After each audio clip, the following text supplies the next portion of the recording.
శ్రీ గురు చరిత్ర 29వ అధ్యాయం ప్రారంభం. శ్రీ గణేశాయ నమః, శ్రీ సరస్వతి అయ నమః, శ్రీ గురుభ్యో నమః.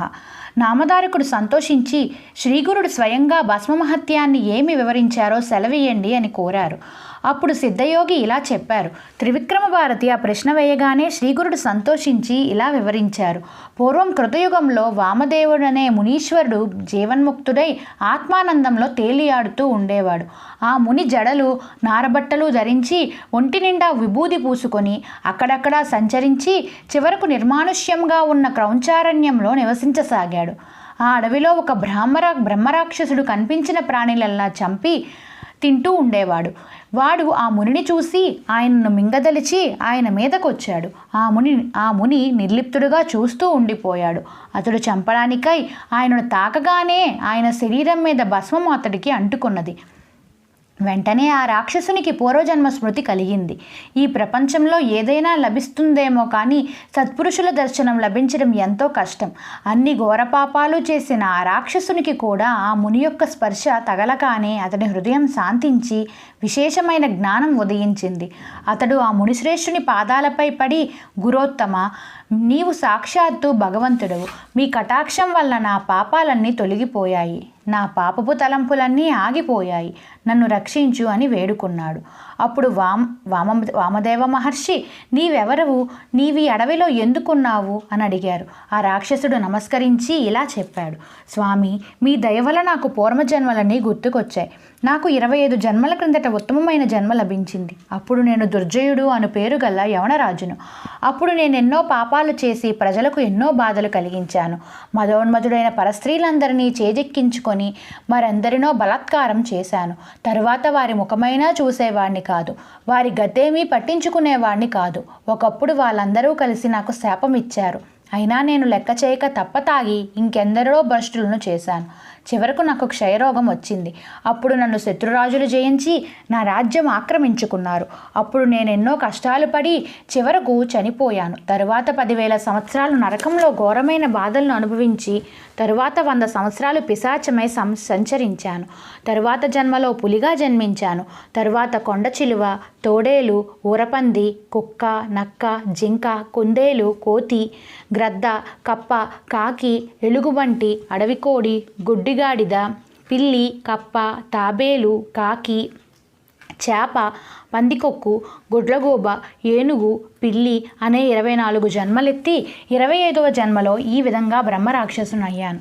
ఇప్పుడు మీరు నా కంటపడగానే మేము మింగాలన్న గర్భాత్రంలో మీ మీదకొచ్చి మిమ్మల్ని తాకగానే నాకు ఈ జ్ఞానం కలిగింది. నేను చేసిన పాపాలన్నీ ఒక్కసారిగా తుడిచిపెట్టుకుపోయాయి.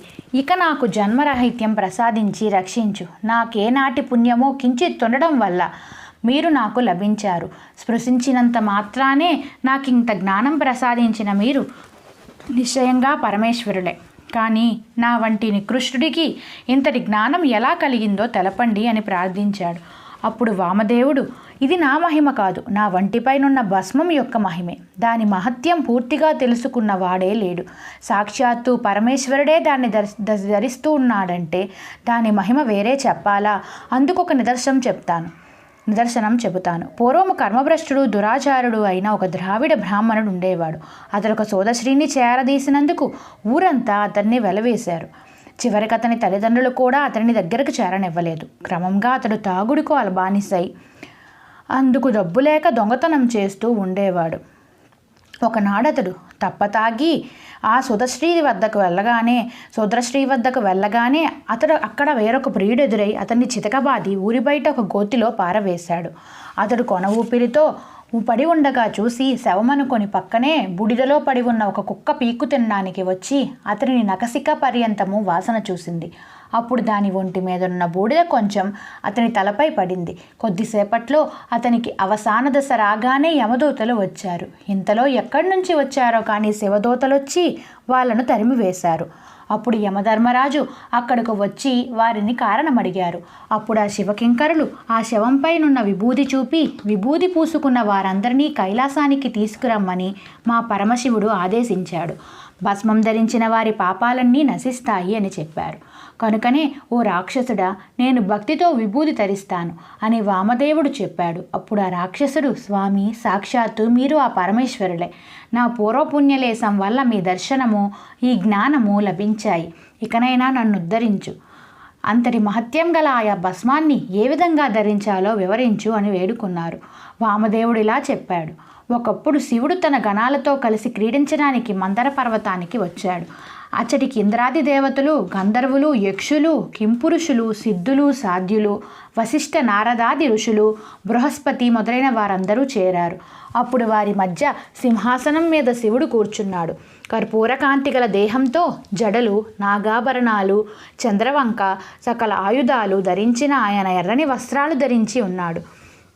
అప్పుడు ఆ సభలో నుండి సనత్కుమారుడు లేచి నమస్కరించి, స్వామి, లోకుల పాపాలు తొలగించి వారికి సులభంగా ముక్తినివ్వగల ఉపదేశం ఏమైనా ఉంటే చెప్పండి అన్నారు. అప్పుడు ఆ పరమశివుడు ఇలా బోధించాడు. సులభంగా 4 పురుషార్థాలను ప్రసాదించగలిగేది భస్మంతో త్రిపుండలాలు ధరించడం. భస్మం కోసమని సంకల్పించి గోమేయం, ఆవు పేడను సేకరించి దానితో హోమం చేయాలి.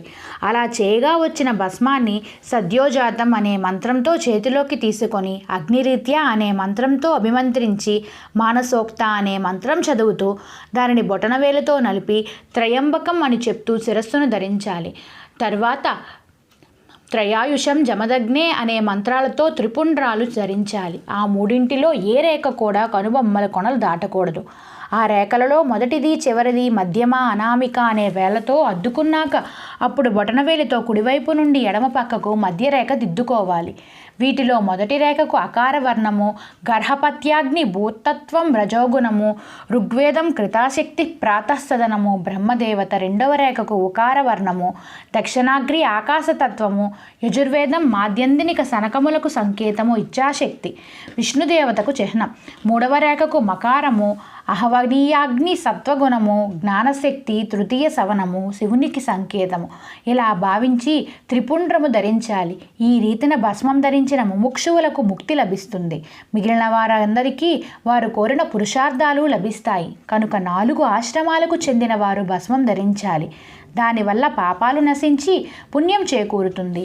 ఈ విధానం తెలియకపోయినా సంపూర్ణమైన విశ్వాసంతో భస్మం ధరించినా చాలు, పాపాలన్నీ నశిస్తాయి. భూమిపైనున్న తీర్థాలన్నింటిలోనూ స్నానం చేసినంతటి పుణ్యము, మంత్రాలన్నీ అనుష్ఠానం చేసిన ఫలితము లభించడమే కాక ఇతరులకి కూడా ఉత్తమ గతి లభిస్తుంది. వ్యాధి భయం తొలగి దీర్ఘాయువు, ఐశ్వర్యము, జ్ఞానము లభిస్తాయి అని శివుడు చెప్పాడు.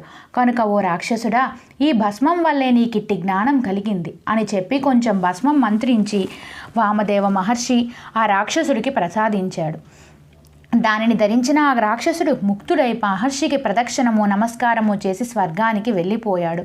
వామదేవుడు త్రిమూర్తి అవతారం, జీవులను ఉద్ధరించడానికి మానవాకృతిలో భూమిపై సంచరిస్తున్నాడు. ఈ భస్మ మహిమ గురించి సౌనకాది ఋషులకు సూత మహాముని కూడా చెప్పారు. శ్రీగురుడు వివరించి చెప్పిన భస్మ మహిమ గురించి విని త్రివిక్రమ భారతి ఆయనకు నమస్కరించి తన ఆశ్రమానికి వెళ్ళిపోయాడు. శ్రీ దత్తాయ గురవే నమః, శ్రీ శ్రీపాద వల్లభాయ నమః, శ్రీ నృసింహ సరస్వతి అయి నమః. శ్రీ గురు చరిత్ర 29వ అధ్యాయం సమాప్తం. నా వీడియో మీకు నచ్చినట్లయితే నా ఛానల్ని సబ్స్క్రైబ్ చేసుకోండి. నా వీడియోని షేర్ చేయండి, లైక్ చేయండి. Thank you.